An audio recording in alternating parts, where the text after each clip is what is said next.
16 নম্বর প্রশ্ন করেছেন, মৃত্যুর পরে যারা প্রশ্নের উত্তর দিতে পারবে না তাদের আযাব কি কবরের ভিতর হবে নাকি সিজ্জিনে আযাব হবে?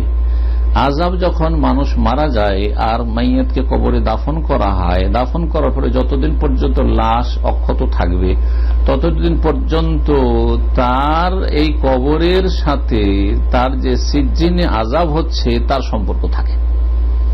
সহজ ভাষায় কথাটি মনে রাখেন, আসল আযাব হয় আত্মার জগতে, আলামুল আরওয়াহ, রুহের জগতে। আর রুহের জগৎ হয় ইল্লিয়িন, নেক লোকদের জন্য, জান্নাতীদের জন্য, আর সিজ্জিন হচ্ছে পাপিষ্ঠদের জন্য, জাহান্নামীদের জন্য।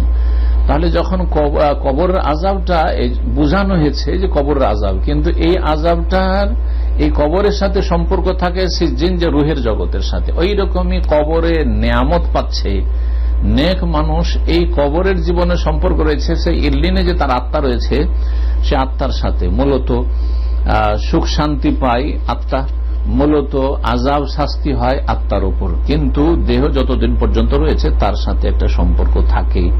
আর এইভাবে রাসূলুল্লাহ সাল্লাল্লাহু আলাইহি ওয়াসাল্লাম আমাদেরকে বুঝিয়েছেন।